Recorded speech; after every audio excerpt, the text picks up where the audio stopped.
الحمد للہ رب العالمین والصلاة والسلام علی سید الانبیاء والمرسلین اما بعد فاعوذ باللہ من الشیطان الرجیم بسم اللہ الرحمن الرحیم الصلاة والسلام علیکہ یا رسول اللہ وعلی آلکہ و اصحابکہ یا حبیب اللہ۔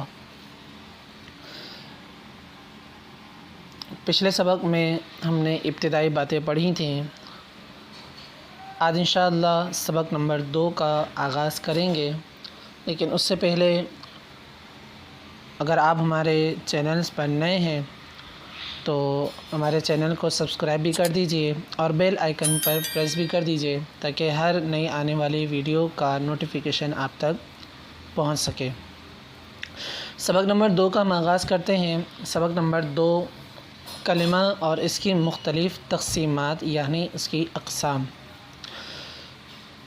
کلمہ کسے کہتے ہیں؟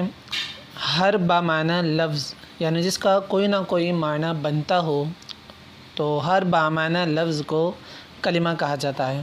جیسے رجل، اب رجل کا معنی کیا ہے؟ مرد، اور اس کی تقسیمات یعنی اس کی اقسام لفظ کی کئی قسمیں بیان کی جاتی ہیں۔ 6 اقسام کی صورت میں، 6 اقسام کی صورت میں، 7 اقسام کی صورت میں۔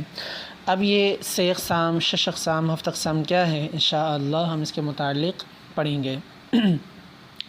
6 اقسام۔ کلمے کی 3 اقسام یعنی اسم، فعل اور حرف۔ تو کلمے کی 3 اقسام 6 اقسام کہتے ہیں، جس میں اسم اور فعل اور حرف کہلاتا ہے۔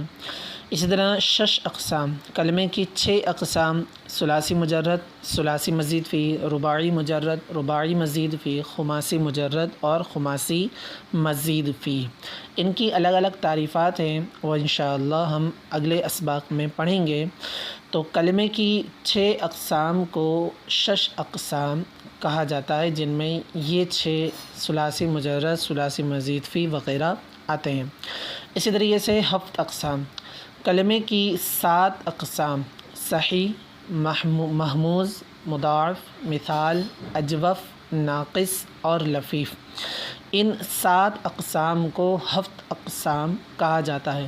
ان کی بھی الگ الگ تعریفات ہیں، صحیح کسے کہتے ہیں، محموز کسے کہتے ہیں وغیرہ۔ یہ الگ الگ تعریفات انشاءاللہ اب آنے والے آئندہ اسباق میں اس کو ہم بیان کریں گے، لیکن ابھی فی الحال اتنا یاد رکھیے کہ کلمے کی 7 اقسام، جن میں یہ 7 چیزیں صحیح، محموز، مضاعف وغیرہ آتے ہیں، تو ان کو 7 اقسام کہا جاتا ہے۔ سب سے پہلے ہم نے جو پڑھا تھا کلمے کی 3 اقسام، اسم، فعل اور حرف، اس کو 6 اقسام کہتے ہیں۔ تو آج انشاءاللہ ہم اس کے متعلق پڑھیں گے۔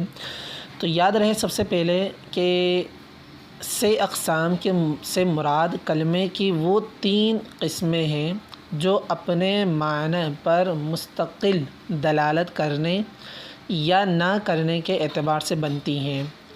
وہ کتنی ہیں؟ 3 کہلاتی ہیں، جن کو ہم اسم، فعل اور حرف کہتے ہیں۔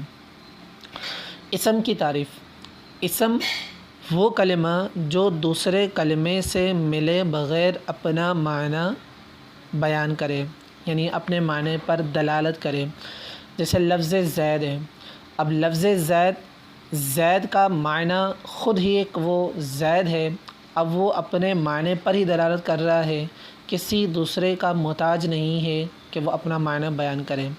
اسی طریقے سے اسم جہاں اپنا معنی بیان کرنے میں دوسرے کلمے کا محتاج نہیں ہوتا، اسی طریقے سے اس کا جو معنی ہے وہ کسی زمانے میں بھی، زمانے سے مراد ماضی، حال یا مستقبل میں ملا ہوا نہ ہو۔ جیسے لفظ زید، اب لفظ زید اپنے معنی پر دلالت بھی کر رہا ہے، اور یہ معنی نہ ماضی میں، نہ حال میں، نہ مستقبل میں، کسی زمانے پر یہ معنی دلالت بھی نہیں کر رہا، یعنی کسی زمانے میں یہ ملا ہوا بھی نہیں ہے۔ اسی طریقے سے فعل وہ کلمہ جو دوسرے کلمے سے ملے بغیر اپنے معنی پر دلالت کرے اور اس کا معنی کسی زمانے یعنی ماضی، حال یا مستقبل سے ملا ہوا ہو۔ اسم میں کیا تھا؟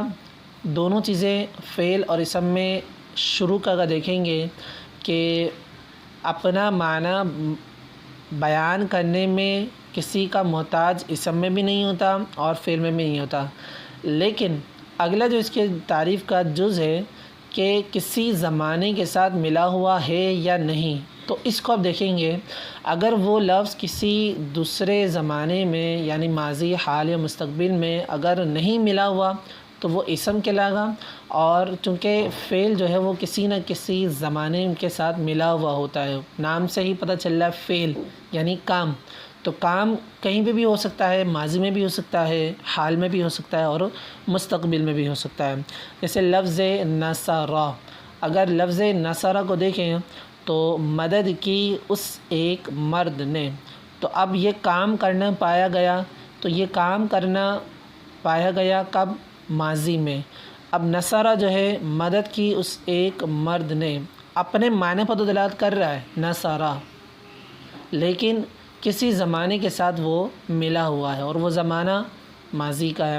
اسی طریقے سے اگر اس کو نصرہ کو ینصرو کر دیں گے تو مدد کرتا ہے یا کرے گا، تو مدد کرتا ہے یہ حال کا زمانہ پایا گیا اور مدد کرے گا یہ مستقبل کا معنی پایا گیا۔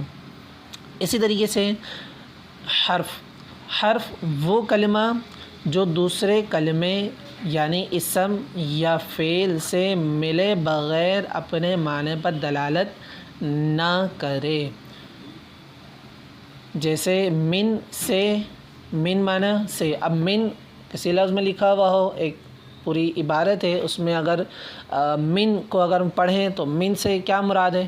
اب من بمعنی سے، اب من ایک لفظ لکھا ہوا ہے، کسی نے کسی کے ساتھ ملا ہوا ہوگا تو ہی اپنے معنی پر صحیح معنی میں دلالت کر سکے گا کہ من سے کیا مطلب ہے۔ تو جیسے سرت من البصرہ، میں نے سیر کی بصرہ سے الی الکوفہ، کوفے تک، تو اب یہاں پر اپنا معنی بیان کرنے میں من کیا کر رہا ہے؟ سرت کا محتاج ہے، تو سرت کیا ہے؟ یہ فعل ہے، تو یہ فعل کا محتاج ہوا۔ اس طریقے سے الی، اب لفظ الی اپنا معنی جو ہے وہ تک کا معنی دے رہا ہے، تو اپنا معنی بیان کرنے میں کیا ہے؟ بصرہ کی طرف محتاج ہے، کوفہ کی طرف محتاج ہے، تو جب کوفہ کی طرف یہ محتاج ہے تو کوفہ کیا ہے؟ الی الکوفہ، تو یہ اسم ہے۔ تو حرف وہ کلمہ جو دوسرے کلمے سے ملے بغیر اپنے معنی پر دلالت نہ کرے یہ حرف کہلاتا ہے۔ تو آج کے سبق کو ہم یہیں پر ہی موقوف کرتے ہیں، کلمہ اور اس کی مختلف اقسام پر۔ کل انشاءاللہ ہم نئے سبق کے ساتھ پھر اس کو آغاز کریں گے، اور نئے سبق انشاءاللہ سبق نمبر 3 سے ہم اس کو شروع کریں گے۔ تب تک کے لیے اجازت چاہوں گا۔ اللہ حافظ، السلام علیکم ورحمۃ اللہ وبرکاتہ۔